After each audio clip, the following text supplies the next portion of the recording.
There we go. So I'm Amy Harrigan. Welcome to our October Carolina Community Coalition meeting. We are super excited that y'all are taking some time out of your fall break to learn about this amazing project. And I am just super excited to have Reonda Washington here to do our presentation today. Welcome. We have a great panel lined up. So thank you. So as those of you who are coming in, if you will put your name and what you represent in the chat, so we have a idea of who is here. We also are fancy and can do the Q&A. So if you have questions as our presenter is talking or as our panel comes on board, feel free to throw your questions in the Q&A so that we don't miss them. But I know that we would also appreciate your reactions and thoughts in the chat as well. I'm going to go ahead and introduce our speaker for today, and then we'll get started. So Reonda Washington is a substance abuse prevention specialist, an inclusion education assessment specialist at the University of Wisconsin-Madison. Her work involves helping students to make healthy choices around alcohol, researching the UW-Madison alcohol culture, collaborating with campus partners to build capacity, implementing alcohol prevention programs, and data analysis. Reonda has been a member of the UHS Healthy Campus staff since July 2013. She holds a Bachelor of Science degree in Health Education and Promotion from East Carolina University, a Master's of Public Health and Health Promotion, Education, and Behavior from our good Arnold School of Public Health here at the University of South Carolina. Yay for alumna. And is a certified health education specialist. In August 2020, Reonda was duly appointed to the Office of Inclusion Education.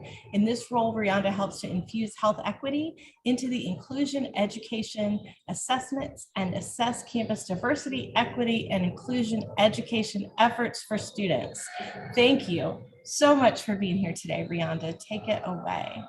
Thank you for having me, and good afternoon, everyone. I hope it's sunnier where you are. It's raining here in Wisconsin. And I'm proud to present some of my research that I've done at the University of Wisconsin, which looks at how the alcohol culture impacted our students of color, and it's the Color of Drinking survey. I do want to give a trigger warning, just that I will be sharing some lived experiences from students on our campus that names violence that happened to them on an individual as well as a community level while they're here. So I will be sharing students' experiences, but I do want to just do a little bit about UW-Madison. We're a predominantly white institution. We're Research 1, Division 1. But one of the other dynamics that factors into all of the dynamics that we're going to be talking about in the data is that we have a wealthy student population, or students' family population. 88% of our undergraduate students are in that FAFSA, like last year, which is $119,000. But what that means is we don't have a middle class. We have a bunch of haves and we have a have-nots, and there's no middle ground in between when it comes to finances and financial wealth of our students and families. When we look about alcohol in Madison, 50.3% of our undergraduates drink at high risk. We know we attract students coming to us drinking at higher rates than everywhere else. And we also know that the average BAC of someone who is transported to the hospital, or in Wisconsin, there's a detox facility, is 0.221. Our police do use BAC, and so we measure that. For those of you that are like, what does that mean? 0.08 is the legal limit to drink and drive. 0.221 is almost 3 times that. And we see the first year in our undergraduate is the lowest year of high risk drinking. So the longer they're here, they increase in high risk drinking, and they're seniors, and a lot of our 0.3s are normally people over 21. When we look at some of the environmental factors that are different in Madison, and I missed some things about South Carolina that I wish were up here.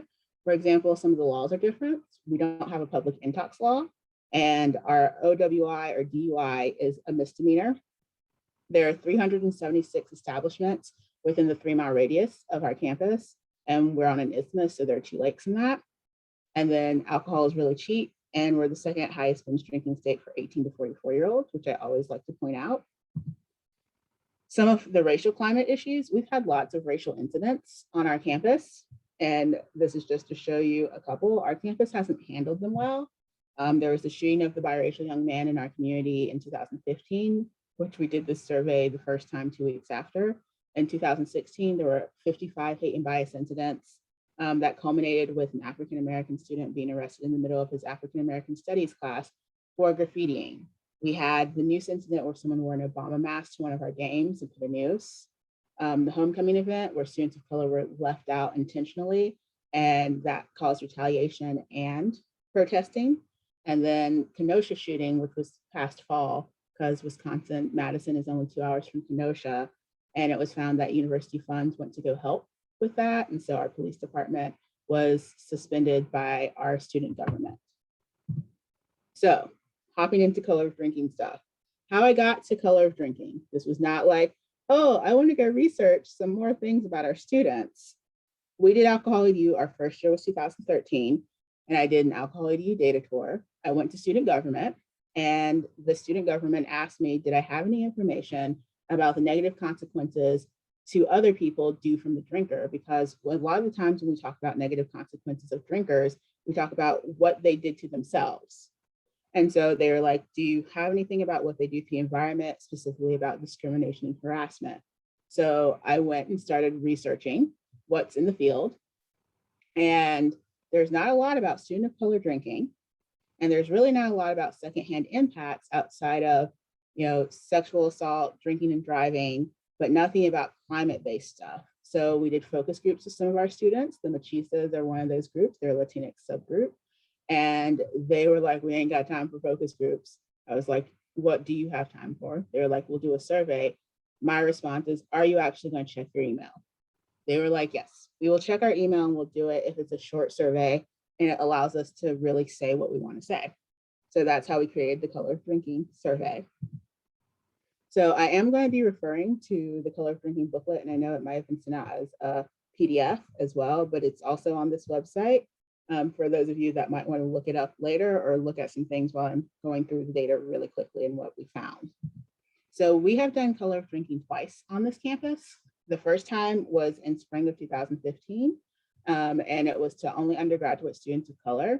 And we had a 10.8% completion rate, and we didn't give incentives. And then we did the second one, and we went through IRB because our university determined the first one wasn't research. So we rephrased everything and we went through IRB for the second one. And we did a census of our undergraduates of students of color. And we did a sample of white students. And we had a 25.2% completion rate for our students of color and a 16.7% completion rate for our white students. And all students that participated got a $5 Amazon gift card. So in the booklet I'll be referring to on pages 7, 18, and 19, you'll find this question. And this is how I always start out all of our Color of Drinkings, as a qual. I love qual, which apparently there's a lot of in this survey. But ask students, how would you describe the alcohol culture at UW-Madison and themes that emerged? So students of color talked about the alcohol culture is prevalent. The alcohol culture is how UW-Madison students socialize, and the pressure to participate in the drinking culture is high. For our white students, their themes of things that they said was the alcohol culture is how UW-Madison students socialize. The UW-Madison alcohol culture encourages drinking heavily, and participation in the alcohol culture is dependent on who you socialize with. Why I always start here and what I like to focus on is what was the same for both groups of students. The alcohol culture is how UW-Madison students socialize, and that's how I want to put the frame on the rest of the information that I talk about in this presentation. And if you can't see the booklet, because again, I know double screens are hard sometimes, here's some of what it looks like. And from a student of color, it's strong, everywhere, encouraged, supported, and expected, ridiculed, and accepted all at once. Everyone does it is a saying that applies here. Alcohol consumption is rampant across UW by students of all ages. For better or for worse, it's the cornerstone of UW. And then from a white student, practically every student I've met over the past 2 years drinks heavily and encourages the people around them to drink and party. I didn't drink before coming to UW, and now I feel pressure to drink every weekend. So I'm going to be talking about 4 takeaways from the data that we see throughout this presentation to sort of put them in buckets. And there's a lot of other things in the data packet as well that we could unpack and we can talk about in the panel. So the first thing being, alcohol culture influences microaggressions and retention of students of color.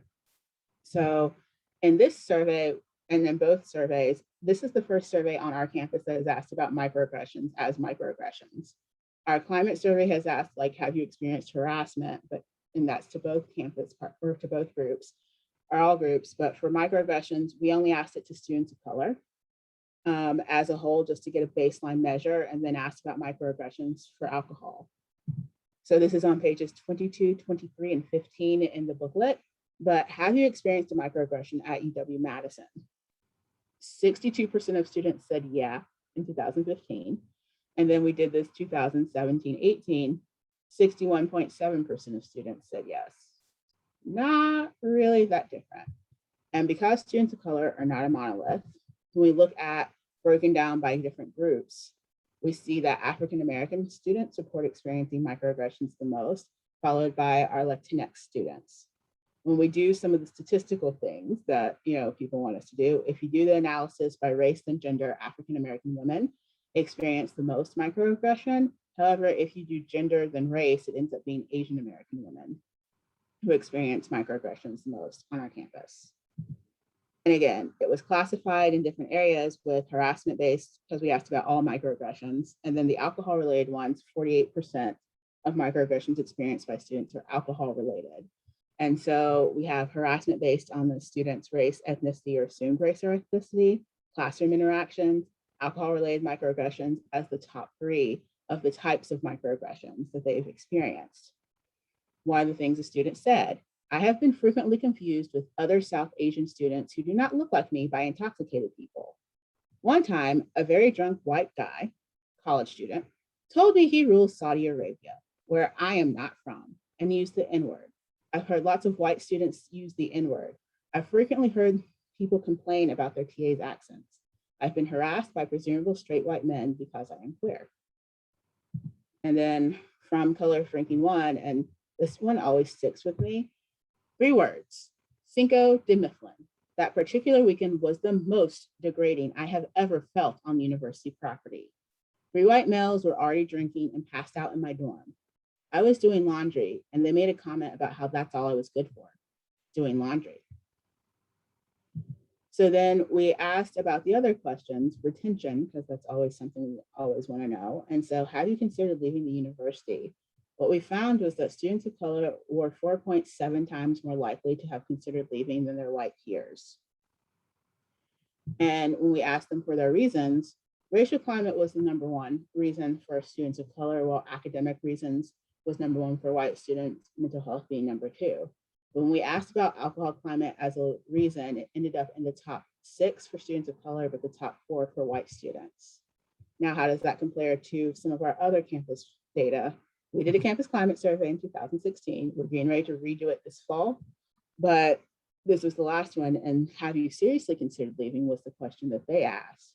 But for students of color, racial climate was still the #1 reason when they looked. Moving on to color drinking takeaway #2. Students of all racial identities report feeling unsafe in high-risk drinking environments.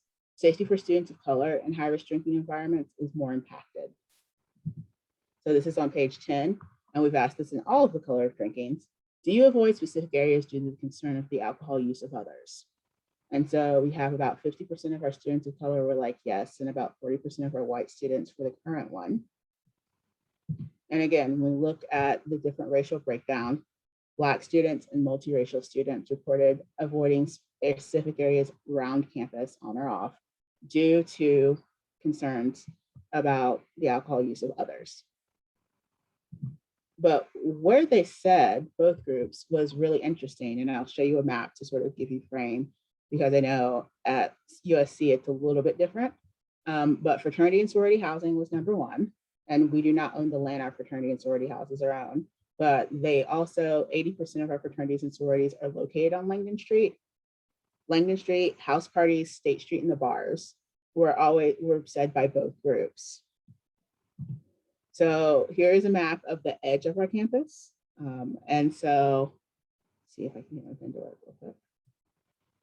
So Langdon Street and State Street are on the edge. Our Union, which also serves alcohol, is at the end of Langdon Street, and up the street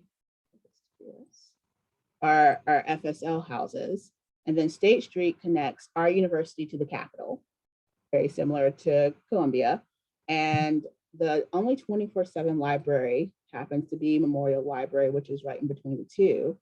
there is a bar right here, and then there are multiple bars up State Street from this point.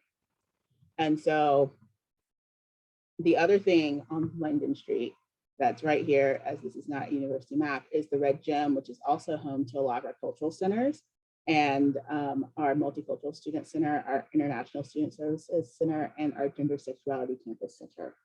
And so what we see is if students were having to study, say Thursday, Friday, or Saturday night in the library or doing something at the Union or the Red Gym, where do they have to cross to get home?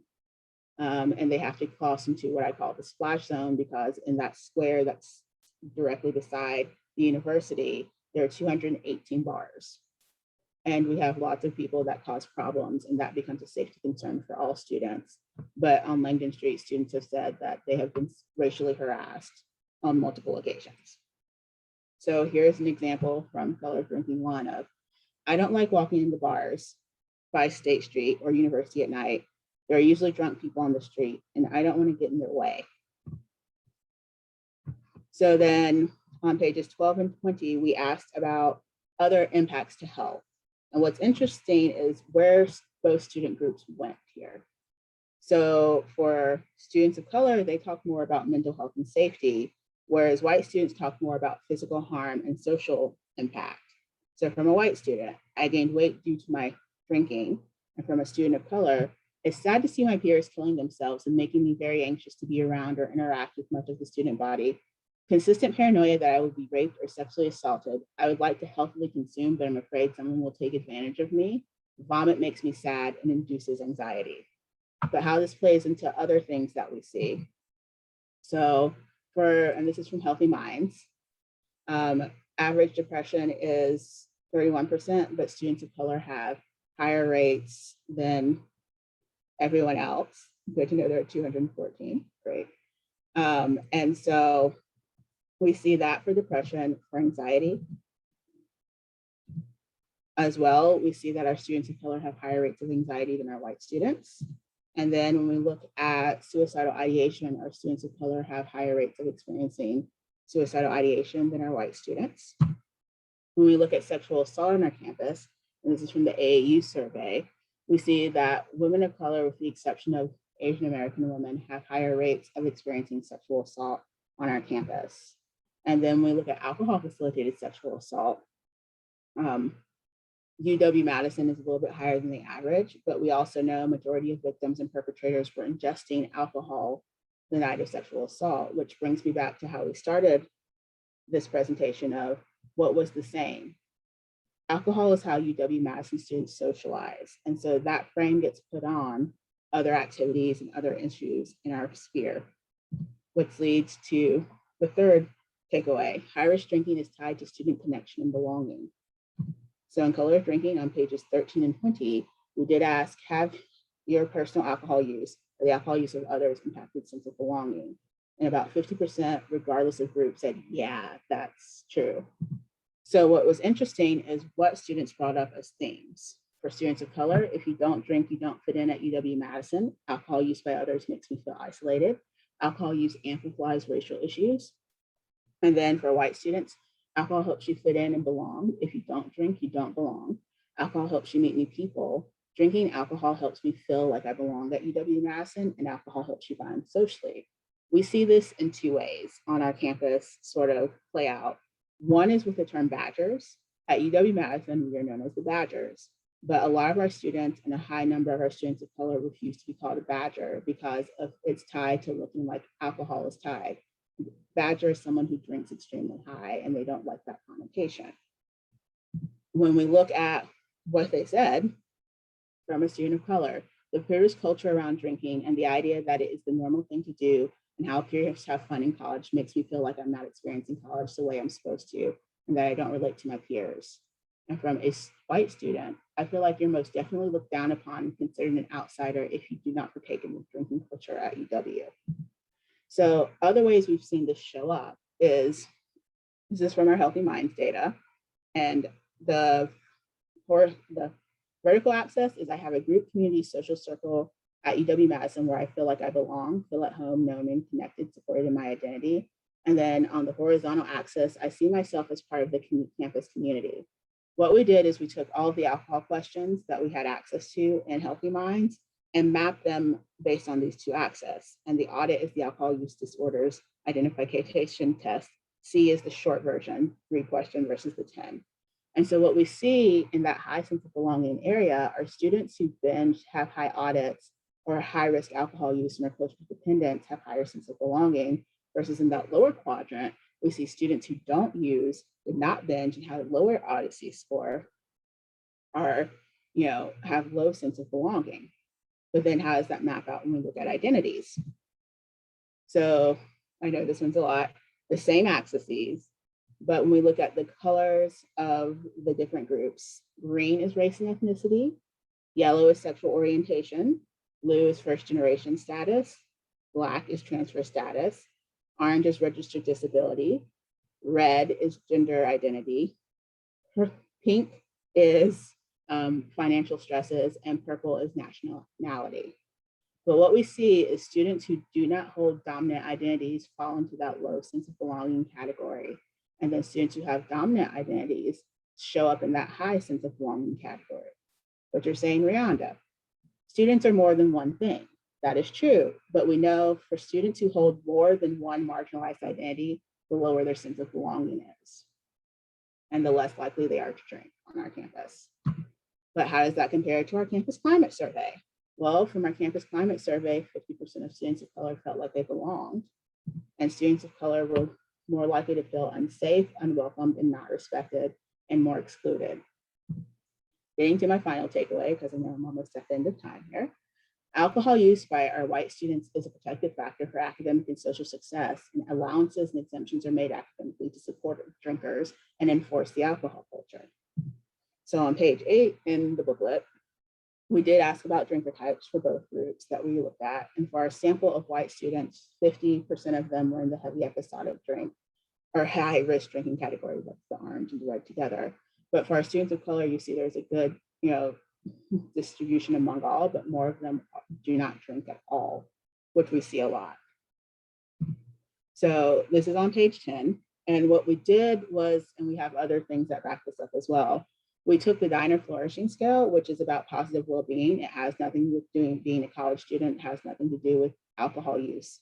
And Diner is now used in a lot of scales now to measure positive well-being. So it's in Healthy Minds, it's in the new ACHA, NCHA. And so we've added it in some of our surveys to make sure we measure. And what we see overall is that alcohol and flourishing are correlated on our campus, and specifically among our white students. And then what we also see amongst our white students is that if they're problematic or heavy episodic drinker, they have higher rates of flourishing than white non-use alcoholic students. But then when we look at students of color, we start seeing that alcohol and flourishing become not correlated. And this is at winter. So when we go further to spring, because we use this with other data that we see, its effects have completely worn off. When we look at grades on our campus, because that's something else people like to be like, well, how are grades? What we see is there's really no difference between students who drink and students who don't drink in their grades, which is counterintuitive to what the research says. Lots of the research says the more you drink, the worse your grades are. For our students, that is not true, and this follows the grade distribution, which are like Reonda, this is reported GPA. Well, we see it with actual GPA as well. So in 2019, our Dean of Students and Conduct Office ran students who were caught for an alcohol violation. Their average GPA was 3.8. When we look at our Greek women, who are the highest risk female group for drinking, they drink at 72% of high risk, specifically our PHA chapters, they have a higher GPA consistently, and that's something they use to recruit. Their GPA is 3.75. And then when we look at our highest risk residence halls, which we have 22 residence halls, but our highest risk residence halls, which are towers, are consistently in the top 5 for GPA, outdoing some residence halls that have learning communities. So then when we look at other academic experiences, and this is on page 17, if you're following along in the booklet, I have to find alternative spaces to study because of the alcohol culture, having to schedule group work around the drinking holidays, and having professors or TAs discuss alcohol in the classroom. And it's not just discuss, it's make jokes, make innuendos, say like, I'm not going to assign this assignment this weekend because you're all going to go get drunk, are the kinds of things that are being said. And the last one is the one that's statistically significant. But then what we see, and this is the top one that has made the most impact with our faculty and staff on our campus, it definitely has made me feel awkward in the classroom when professors or TAs consistently talk about drinking and maybe having students meet up to drink. And then also going back to how our field sort of looks at everything of, have you experienced alcohol because of your own alcohol usage? And again, because students of color don't use as much as our white students, the white students have a bit of a higher percentage. But being too drunk, too hungover to attend class, choosing to drink instead of study, and performing poorly on an assignment are the ones that are statistically significant in their differences. So I have just thrown a lot at you, and I think I will stop so we can have the panel discussion.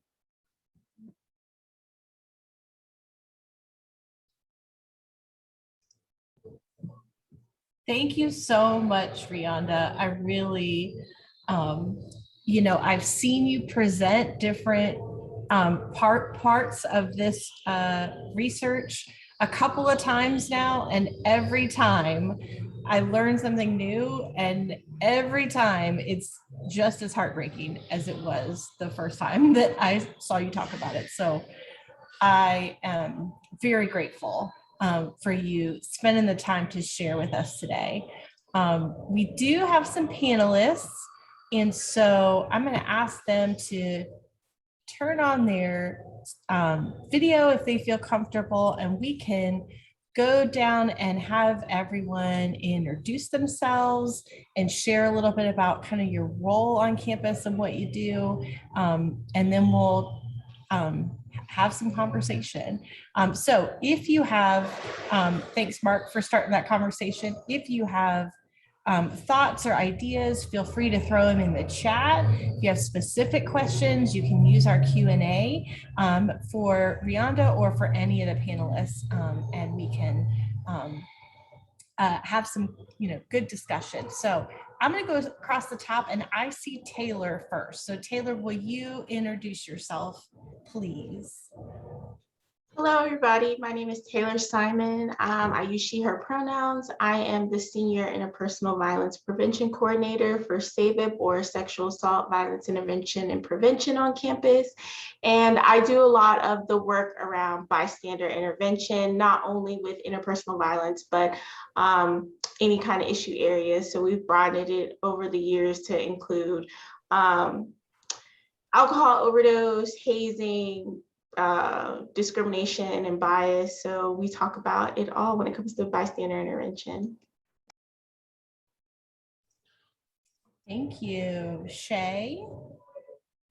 Okay, I can use the mute button. Hi, I'm Dr. Shay Malone. I am the director of the Office of Multicultural Student Affairs, and my office supports the various marginalized students on campus, specifically racially marginalized students, gender and LGBTQI plus student organizations and students on campus. Thank you. Esperanza, I think you joined us. Yes, hello. I apologize. I won't be able to turn my camera on because it's not working. But yeah, I'm Esperanza Lopez. I'm a state peer leader. I'm an undergraduate student. And as a peer leader, I basically just do a bunch of events like table. I work on a newsletter. I do a bunch of stuff. I'm kind of the catch-all person for SAPE. So I do a lot of different things, but that means that I do outreach and stuff like that as well. So yeah. Thank you. Thanks for being the student voice for us today. So who would like to start? What questions or reactions do you all have to all the amazing data that Reonda shared with us?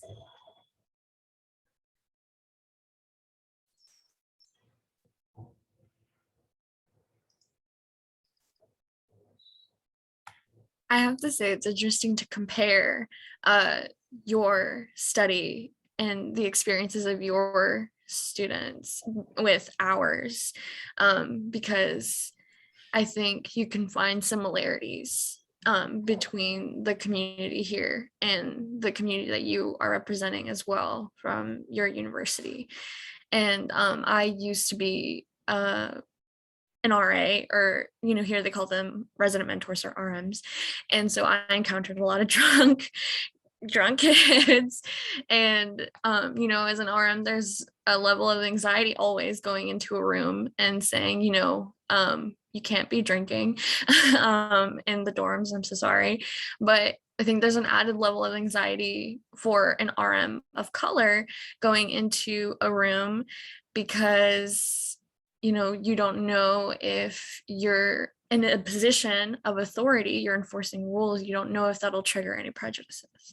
And I did have an experience with a resident who dropped out of school because of negative backlash due to her racism. And, if I wasn't a student of color, I wouldn't have the thoughts that I had in hindsight of, well, what did that resident think about me? And I knew that this particular resident did like to go and enjoy herself downtown. And in reference to, I liked hearing about your downtown area, because our 5 Points area here is also pretty infamous. And I personally, while I don't have any insight about my experiences there, because I don't go there, the reason why I don't go there is because of my general anxiety about being in an area and environment like that. So like I said, it's nice hearing the comparisons, the similarities, and all that between our university and yours. I was going to piggyback on that in terms of a lot of similarities between your institution and ours, in terms of especially the color of drinking and how that affects our students of color on campus. The one thing that talking with our students is that our students, especially our racially minority students, don't go to a lot of 5 Points and a lot of the bars around because of the racial microaggressions and different things like that. But they do find it back in their housing and different things like that. So how it impacts them after they leave the bars. A lot of times I hear a lot of that, but our students don't particularly go to those areas. So we have issues with a lot of house parties and different things in other spaces with our students of color and drinking because of those areas that are not frequented by our students.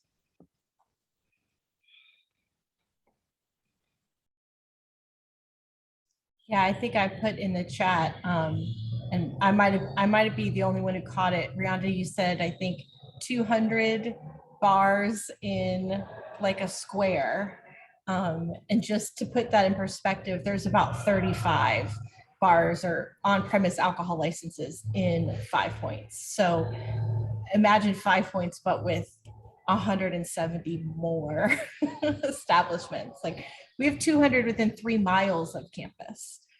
So that's a crazy statistic to me, Reonda. How I just don't even know how you manage in that kind of space.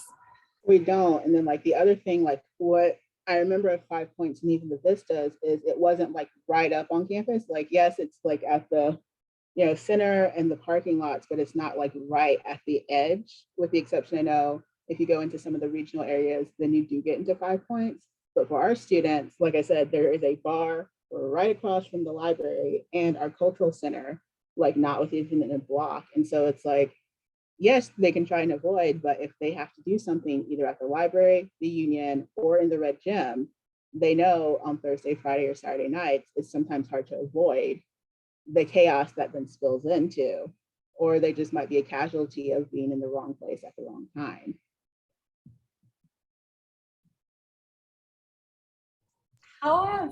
What's been the response to this research? From the administration, from students, how have people reacted to this? It's all changed over time, but overall, people are we've got to do something and it's a priority. Even this fall, since we've been back in person, color of drinking from students has been the one thing they've been like, can we have Reonda come do color of drinking? Like, they respond to it because for our students of color, it's I feel seen and I feel heard. For our white students, it changes the alcohol conversation of like, you need to reduce your risk and this is your problem. But like, when you choose to overdrink, it's causing harm to other people. So how can you mitigate that? And we've had some very interesting conversations. FSL is one of those. And even our business school, we have some interesting conversations. And so for our students, it's overall been positive.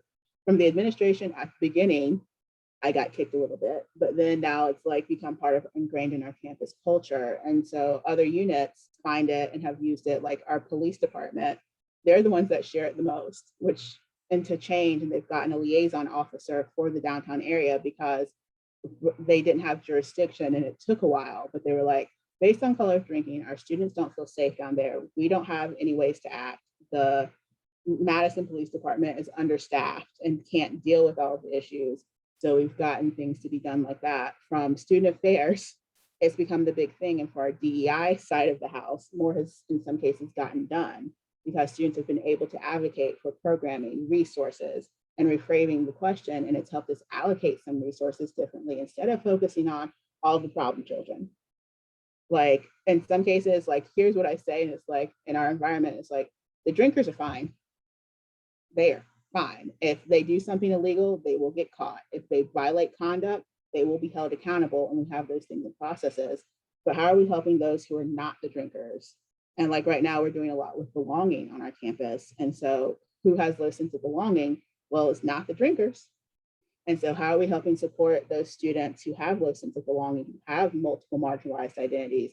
And what things are we doing to support them for making the choice we would want them to make, to be the non-drinkers? And we've also started our recovery community. So it's, rephrasing the question and getting people on board, because what happened with COVID, a lot of our places, our high-risk drinkers, were outbreak spots. And like, I asked someone, I'm like, do they realize? They're like, nope, we know why we're here. We're here because of the white drinkers and they're causing harm to the rest of the communities.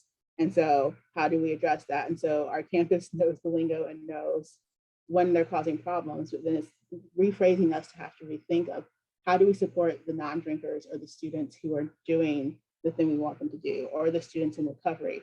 Instead of us focusing, again, on the drinkers, and yes, they do some things, but there are systems in place that will deal with them if it gets too extreme, but how are we helping mitigate their harm? And so that changes the way I think a lot of our offices even look at reallocating things. And I'm the onboarding spot for a lot of people. They're like, you need to have a conversation with Reonda. It becomes like the first place of, because again, I am the keeper of all of the campus microaggressions for whatever reason, but then also how is all of the climate and like all of our issues intersectionality, because it's not just an alcohol problem, it's multiple, it's a sexual assault problem, it's a mental health problem. So how are we looking at this holistically instead of just like, oh, it's an alcohol problem, or this is the race problem, that's a you thing, not a all of us thing. And so that's sort of the shifting energy that we've been having with it.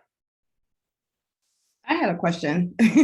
In terms of alternative programming, because we try to provide, I know within student life and even our office tries to provide some alternative programming those Thursday, Friday, Saturday nights that we know drinking is so prevalent. And sometimes it's a hit or miss with those programs. I know we specifically have one program for our LGBTQ students on Thursday night because they needed a place to go. But how effective is that alternative programming when it's so prevalent, drinking is so prevalent for the culture? We don't always do programming because that becomes like, that became the conundrum. And sometimes I think like the fail of color drinking, but like if I shift the focus of, if we were putting the needs of students of color, students with marginal identities first, what we did was correct. So because the Red Gym is on Lincoln Street, sometimes they move programming to other places that are not the Red Gym, or like to other campus areas that might host things. And like our LGBTQ community, there's only one bar that hosts them. And so sometimes that becomes like part of the issue of climate. But we work with students on what is most helpful and what would you want to see. And so we sometimes don't have, like on football Saturdays, with the exception of the first one this Saturday, and even before, like after color of drinking, the Red Gym wouldn't host events on that Saturday because of well, yes, this could bring great community, but if someone's going to harass you because tailgating is bad on that street on that day, harass you and cause you harm, is that like the 2020? So we've had to be a little bit more creative. We did have a tailgate this year, but like people were on their best behavior on football, the first football game Saturday. They have now reverted back to their normal ways. But like, and I like one of the things we talked about was what does security look like? Because we don't want people getting harassed, and like, how are you going to let drunk people in or not? And so we've been very intentional, but then also looking at what are other spaces within the community that we can use to do programming that might not be the Red Gym on some of those high volume nights, or what does security look like for students? So like even police might be like, we're gonna be sitting on Langdon Street Thursday night at 9 o'clock. And we're just going to be like, making sure no one gets harassed. But we've had an uptick of racial incidents, and PD has had to arrest people for hate crimes. We actually have had that happen right now. And so the cameras and things. So we strive for that delicate balance. And now that we're coming back, it's how do we meet students where they need to be, but also support them in belonging. It might not be able to be had in, I say the Red Gym space because that's where my other job is in the Red Gym. But it's like, how can we create things where people can have an experience? And some of those are working with our community partners to help silo places that are safe and that they can then get hooked up to the community or broader people than just campus. I have a question. I've been thinking a lot about like how you kind of reframed the problem as like how these students are being harmed by this behavior. And that's kind of my philosophy with bystander intervention, is like there are those who are causing harm, those who are experiencing harm. So how can we like address one or the other in our bystander intervention? And just thinking about just traditional bystander intervention approaches, even from the basic of like sexual assault prevention, it does frequently revolve around drinking. So I'm curious to see, what is the bystander intervention question like on your campus? Because from what you were saying, I imagine it's a lot of like, I feel like this may put a lot of pressure on students of color to always be that active bystander because they are not the ones engaging in the more high-risk behavior. Like even in our presentations here on campus, we talk a lot about like, oh, if you see somebody like wandering around drunk in 5 Points, like how do you support them? So it does put a lot of the responsibility to intervene on the people who are even being harmed by this high risk behavior. So I'm curious to hear from you about, what does the bystander intervention conversation look like? Does it include like, if you see like somebody who's drunk, who's harassing somebody of color because of like the drinking, like what does that look like on your campus? Well, and we use a different approach for a lot of our bystander things, and like we add other D's to the D's. Like there's the do nothing, but do nothing might be, it is not safe for you to do anything, whether that be because you're a person of color, whether that be because the person is too drunk and they are violent, and that's a safety harm, because we're always like, you got to be safe first before you can go help someone else. And so we talk about it, and that's, if it's not safe for you to intervene, and like we've had, like I will use our athletics team be like, yeah, if I saw a girl passed out on the street, I'm gonna keep walking, because if I did call for help, there could be connotations that could be for me. And so looking at like the culture and context of, I'd say like, and I know like everyone has heard me on my campus yell this, I'm like, for race issues, we do not do bystander intervention because that is problematic. And they're sort of supporting me in that, because it's like, okay, if you see something and like you're not a person of color and you intervene, that could lead to white, savior complex, and it might cause more harm or more detriment in some cases. But then like the sexual assault ones, me and the sexual assault team have so many in-depth conversations about this. But like, like sort of like, if drinking is how we socialize, you're like, that is the environment of which socialization decisions are being made. So if people are already intoxicated, how they think they would be a bystander looks completely different than when they're in our courses being like, they're sober for most of our bystander intervention courses, to my knowledge. But it's like, that looks different than what their drunk self may or may not do, and how they notice things or notice when things happen. So we have conversations about that. And with some of our evaluations, we've been doing okay, what would be your behavioral intention? And then like if we do second parts, third parts, and all of our bystander pieces, because that's between health center, that's between Center for Leadership and Involvement, and all of those, we talk about like, so what did you do? It's like sometimes the follow-up, like, did you actually do something? Did you not? Did you intervene in other ways? Because like behavioral intention is one thing, but then like when things happened, did you actually do something or did you not? And sometimes that gives us more information. Then also with our RSO training, we've incorporated color of drinking into, and it's after the bystander training, but it takes a real scenario and utilizes some of the words from color of drinking to be like, how would you as a leader diffuse the situation? What about the people causing the harm? And then what about the people who were harmed? How would you deal with that? And what things do you know that are in place? So breaking it down a little bit more and putting like, because with registered student org, so I used an acronym, RSO. So really asking the student leaders, how would you intervene? Because you're the person that's tasked with intervening, but then how are you going to hold your members accountable? And then the people who were harmed, how are you going to make sure they're safe and that they have options as well? And so like sort of expanding the world of what bystander intervention is, because sometimes I think with bystander intervention, people like to put in that narrow thing of you've got to act, but it's like, hold up, you might not be able to act for various reasons, whether perceived or not, that can be harmful for you to intervene or be in that. So what are the other options? And then when you are in performance or places of leadership, like with the registered student orgs, it's for our student leadership team, of then how do you have to act? Because you're the person in charge. And so that gives you other things, and it sort of makes you have to be the person to act in some cases.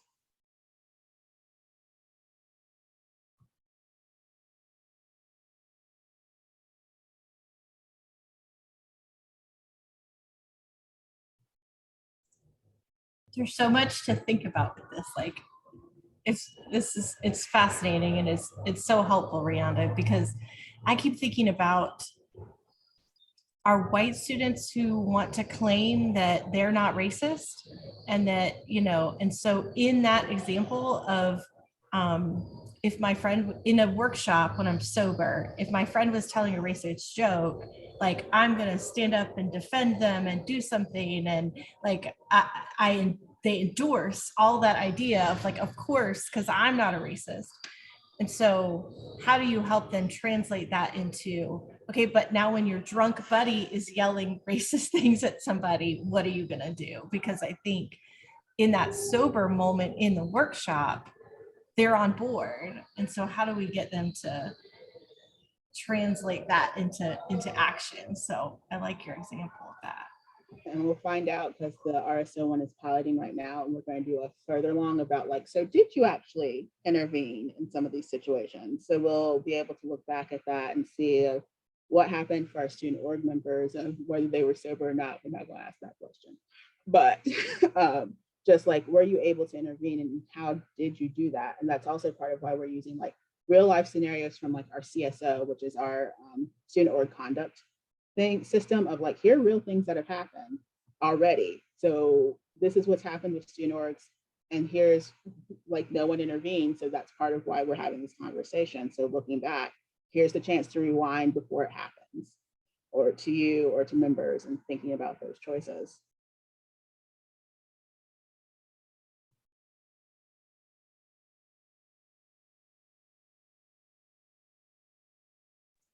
Feel free to jump in, folks, if you have other questions. I'm curious, Reonda, if you can tell us about this dual job that you're doing and how that came to be, and what that looks like, because it sounds kind of like you're doing two jobs. I am now doing two jobs. I blame the pandemic, but I also blame color of drinking for parts of it. So I've been at UHS, which is where I've worked as the alcohol lady for 8 years.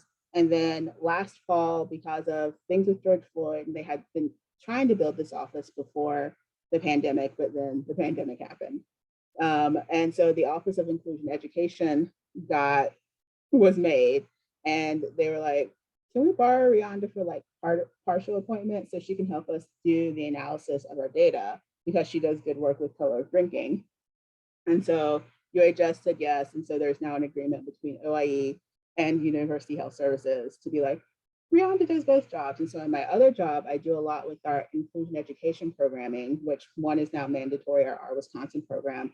And I do all of the data for that, as well as our social justice programs, and then the activism of the social justice hub. And I do all the data for that and like tell like how our initiative working, but then also like with some of the DEI issues, looking at that bigger thing of what does belonging look like? Like one of the things I'm monitoring right now is when does belonging erode for students? And at what point can we not build this back? Because from all of our data sources, like seeing like, no, for the first years, it's eroding the first couple of weeks. And so we're doing things like that, but also looking at like what marginalized groups don't feel unwelcome and at what point in time, and how are we helping build community? And I have like things within their campuses and colleges that we have conversations with of, hey, here's who's saying they're not feeling welcome in your spaces, or here's what's happening with their spaces within their first year, and then like what we're hearing in some of our facilitated discussions of what students are bringing up. And so helping their OIE department tell that story, but also some of those bigger isms and trying to address those and look at what does this look like besides just, yes, we did a program, but this is how it's impacting the student. And here's where the student is at this point in time that we did this one program or multiple programs, or here's how our students have interacted in the social justice hub with doing food insecurity work or housing insecurity work and how they've made an impact. So.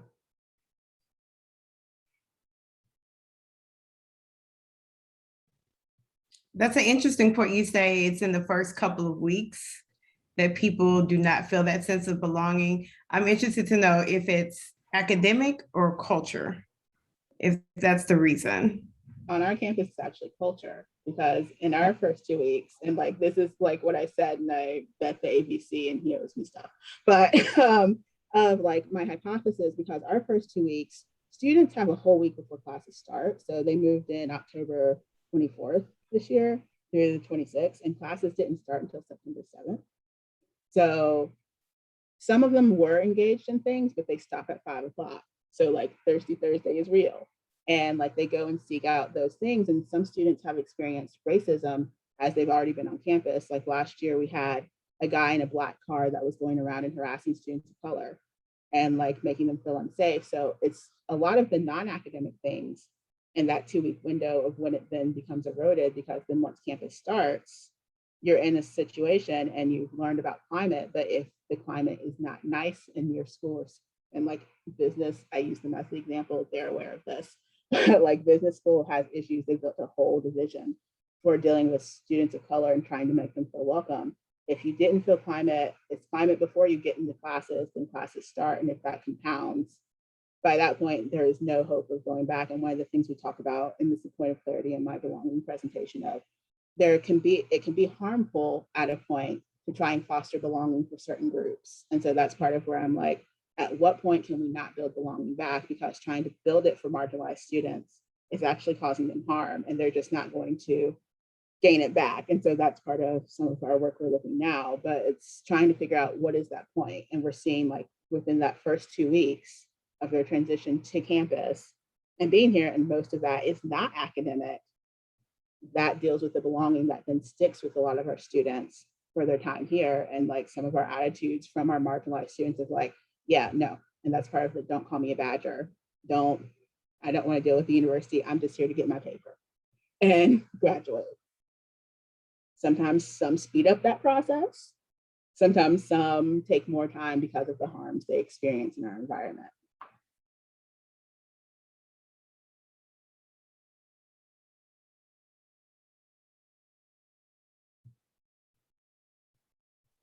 Any last questions for Reonda? Looking at the questions we prepared ahead of time to see. I think we've talked about most of them.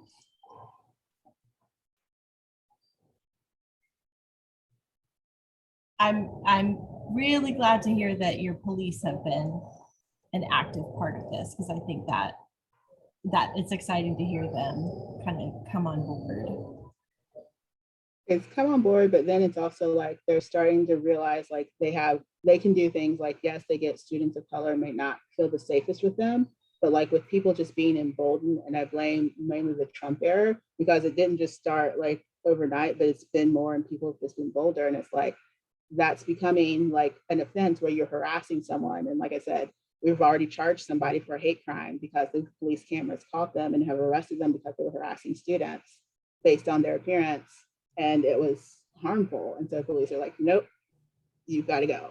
And so helping our students feel safe and also making sure they feel heard and seen in some cases.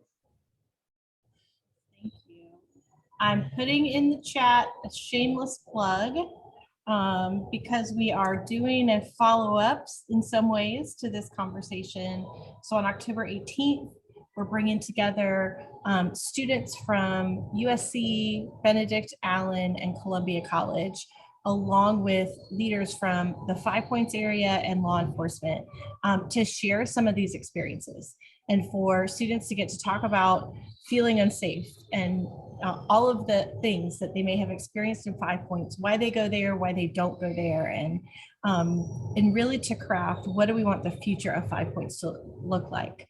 What does a sustainable, thriving, fun place for everyone look like at 5 Points? So put the link to that in the chat. We would love for anybody to join us, and we are still looking for students to share if anyone is willing. And students keep asking me if they can be on the panel if they don't go to 5 Points. And I said, yes, that's exactly the point.